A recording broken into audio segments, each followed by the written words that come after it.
As the world, we've made significant progress in addressing hunger, but it remains a major challenge. I mean, think about it. In 2024, there were roughly 720 million people that were living in hunger, which is why I think at the G20 Summit in Johannesburg in November 2025, it was important that the issue of food security gets to be one of the discussion points by the leaders. And in fact, if one reads the leaders' declaration at the end of the summit to say, what are they saying about global hunger? There are a number of things that they are suggesting. And one of the important ones is, of course, asking the question of what can agriculture do to resolve global hunger? And I think that's an important question because we know from literature observations that improvement in agricultural productivity is much more efficient in reducing hunger than many other sectors of the economy. And the questions then of how do we improve agricultural productivity gets to be one of the central focus. And in the very same declaration, the leaders did put out the point that we must lean, amongst other things, on technology to ensure that we increase agricultural productivity. And leaning on technology encompasses many things, but I think one of the most important one is about making sure we use improved seed cultivars as well as better genetics to ensure that farmers are able to get better yields, better outcomes, but also lean on this very same technology as a form of adaptation to climate change. Because as we are thinking about increasing agricultural productivity, addressing hunger, climate change also remains very much a major challenge. And if you think about the regions that have many people that are trapped in hunger, the African continent, parts of Asia, parts of Latin America, they are also among some of these regions that are struggling a lot with climate change. So I think making sure that that point is clear in the leader statement at the G20 was one of the substantive points to really ensure that it's out there. And the country that I'm in South Africa, we are one of those countries that have actually leaned on the technology side in order to improve our agricultural productivity. And utilization of technology will not only be the private sector or the farmers aspect. It also requires that the various governments, they also embrace technology. In the African continent, many of the governments have not been as open on utilizing improved seed cultivars. Sometimes they are confronted by activists and many people that are opposing some of the improved seed cultivars. But I think they have to learn and look at what's going on in South Africa, what's going on in Australia, the US, Canada, and many other countries that have actually seen much more significant progress in agricultural productivity. And ask a question of what seed cultivars are they using? What seeds on soybeans and grains are the Argentinians and the Brazilians using? And those are some of the seeds then that we should make sure that we avail to the farmers in the African continent. And that, of course, raises the whole discussion about who owns the seeds and what must happen about that. And I think those are necessary discussions, but they must not be used as a hindrance on adapting or making sure that we register and we allow the farmers to actually tap in on those technology. Because we can say, no, Africa has smallholder farmers. I mean, you know what? In South Africa, we do have smallholder farmers, but still, we are able to navigate this path and ensure that technology is available for all farmers to use it. And I think a number of the African countries can actually learn from some of these examples and hone in on the utilization of technology. And of course, the G20 statements, they are out there to set the sentiment and guide our thinking and not just to a particular direction. But agricultural policy is ultimately a national policy, which is why I'm emphasizing the point that the African governments and some in Asia, they have to make sure that they embrace technology as part and parcel of this journey to ensure that we improve the agricultural productivity. But another aspect still on this issue of addressing hunger, which was on the leaders' declaration statement, was the whole aspect of trade. And talking about trade and ensuring that the regions that cannot produce food but can still be able to access it fairly affordable. The only way to achieve that is, of course, ensuring that we ease up any friction that is out there on trade. We've talked several times here in AgriView about the issues of tariffs in the US and other parts of the world. But I think also in the developing world, there's always a tendency to either block imports at certain times and at certain times limit exports.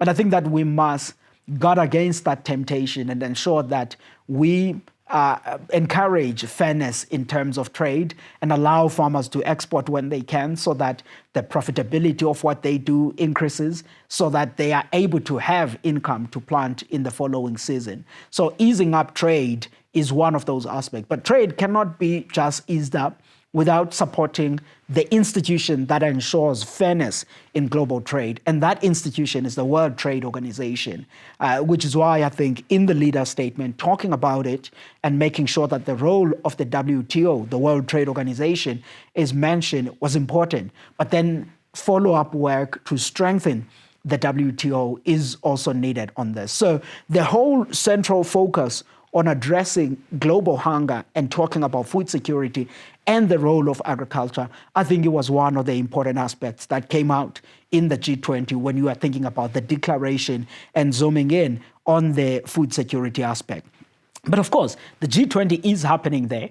And people may ask and say, okay, if you are a farmer in South Africa, there was this whole big conference. Is that it? That's actually not all of it. The G20 and the leaders of various countries that get to be in one room also allows more than that. And for South Africa, it allows for a number of bilaterals that the South African governments can have with other countries. And those bilateral conversations can be for many things, for cooperation, for increasing trade, for talking about investment.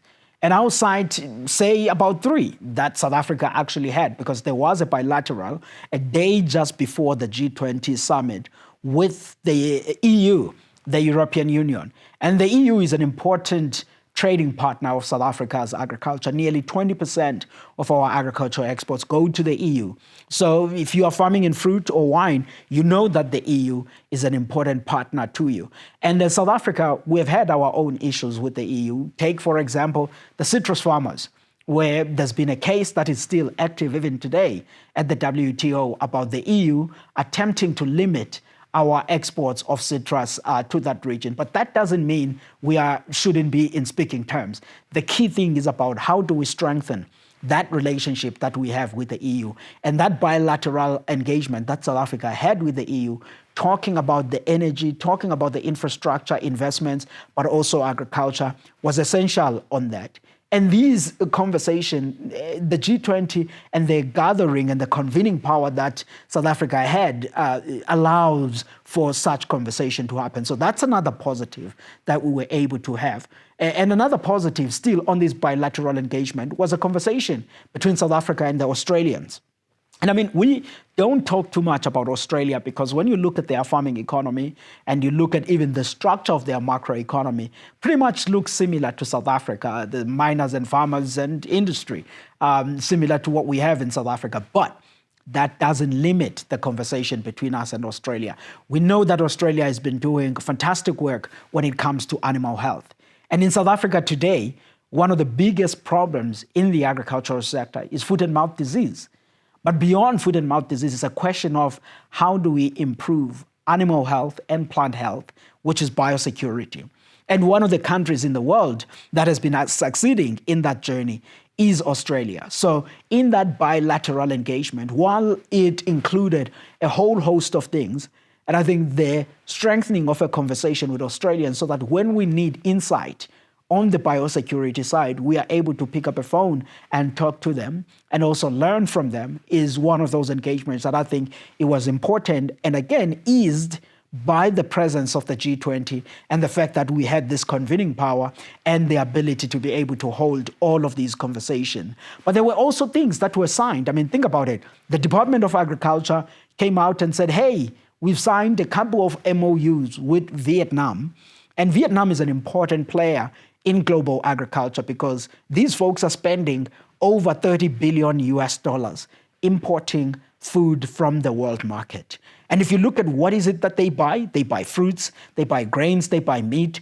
Those are all of the products that as South Africa, we are attempting to put out there in the world. So signing the MOUs with Vietnam for cooperation in all of these aspects open up a route for us to be able then in the next stage to say, hey, let's deepen trade. Let's think of a free trade agreement. And remember, Vietnam, Indonesia, and Malaysia are some of the countries that South Africa recently had a state visit. So making sure that we're keeping the conversation with those Asian countries, but keeping the conversation not just for the sake of talking, but laying out a groundwork for deeper trade engagements to happen.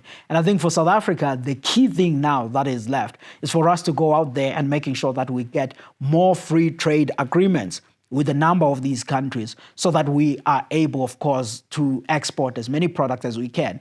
Because as a country, we are already exporting half of what we produce, and we are expecting to produce more.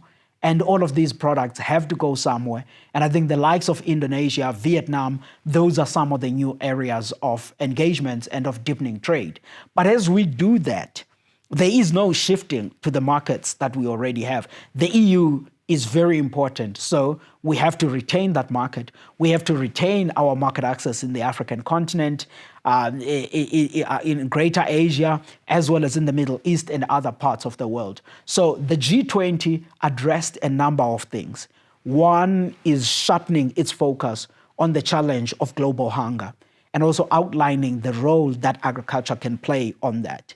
But as an addition, it also provided a platform for South Africa to have bilateral conversations with a range of countries of common interest to us. And in agriculture, EU, Australia, Vietnam, and a host of a number of African countries that we actually were able to engage are some of those that I think that were made possible by us hosting the G20 in South Africa. So it was a great success, as many people have seen online, but I think there was also these substantive matters that we were able to talk about. That's it, folks, that I wanted to talk about this week. And if you are watching this segment for the first time, make sure that you subscribe to the channel and also you share this link widely so that as many people as possible can be able to engage with us on AgriView and get to engage more about the South African agricultural matters. Thank you for watching.